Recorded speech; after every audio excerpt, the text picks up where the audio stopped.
பெரிய பெல்ட் கிடைச்சிருக்கடா. இருட்டுக்குள் புரட்டு குத்து. நகைச்சுவை கெடுக்காதடா கண்டாணி மனே. எதுக்கு வர்ற? ஊட பேசாத ப்ரோ. என்ன ப்ரோ? அப்ப அது சொன்ன உடனே புரிஞ்சேன்னு சொல்றேன். ஏய் கன்சியா இருக்கியாடா? உன்னை மாதிரியே உள்ள ஒரு கீரி பூச்சி வருதுடா. உடனே புருஷே, உன்னை மேல நீ கட்டில விட்டே இறங்க கூடாது. நான் தான் பாவாடையை துவைப்பேன், உனக்கு சோறு ஊட்டி விடுவேன். கட்டில விட்டு இறங்கணுன்னா நான் உன்ட்டு பேச மாட்டேன். டெய்லி இவரா எல்லாமே ஊட்டி விடுவார். டாக்டர் அந்த பக்கம் போவார். போகும்போது கட்டில விட்டு இறங்காமையா இருக்க போராடிப்பார். நரஸ் சார், இந்த மேமாடி எடுக்கணும்ல ஒன்று. ஆமாம், அவன் அசோக் பொண்டாட்டிய கட்டில விட்டு இறங்காமே இது பண்ணுறான். 2 ரம்பம், ஒரு வெற்றும், ஒரு மம்பட்டி, ஒரு நீர்மாலை க்ளோஸ் பண்ணிடுவாங்க.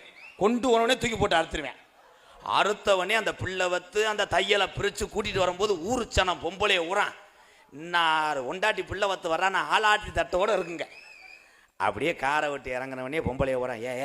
ஏ உன் மயனை காட்டு. காற்று இளவு மகளே, சிப்ப துறக்கும் கீரி பிள்ளை மாதிரி இருந்தா பொம்பளைய ஊரா கங்கார் நினைச்சு ஓடி அதுல விறந்த மூத்தவள தான் அது. இந்த மண்டைய பாருங்க, நக்குன மாதிரி.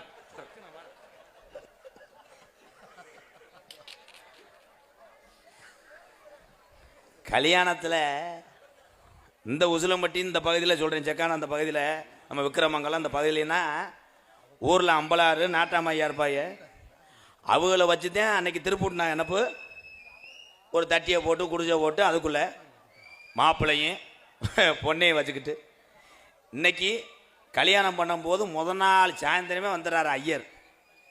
அவர் அந்த யாகத்துக்குள்ளே எல்லாத்தையும் அள்ளி போட்டு புகையை அடிக்க விட்டு அவன் மாப்பிள்ளை நொந்து போய் உட்காந்துருப்பேன். அன்னைக்கு அப்படித்தான் ஒரு வீடியோவில் பார்க்குறேன். ஐயரை தேங்காயிட்ட எரிஞ்சு விட்டாய். அந்த ஐயர் கிருத்திரம் பிடிச்சவன் செங்கக்கல் எடுத்துட்டு எரிஞ்சிச்சான். அந்த நேரத்தில் கல்யாணத்தை அன்னைக்கு யாராவது சிரிச்சோம்னு சொல்கிற ஆள்லாம் கைதுங்க, சிரிச்சிருக்க மாட்டேன். நீ மூடுப்பா, உன் காலத்தில் ஏது கல்யாணம்? நீ தள்ளிக்கிட்டு வண்டிக்கு டீசலுக்கு இல்லைன்னு நினைச்சேன்.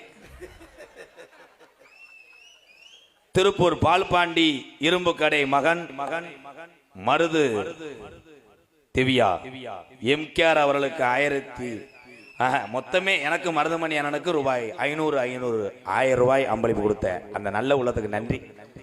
மற்ற ஆளுகெல்லாம் காசு இல்லையானே, பேசின காசை கொடுத்தா போதுமனே.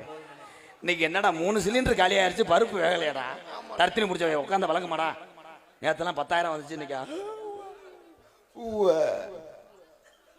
பெட்டிக்காரன் மணிகண்டேன்.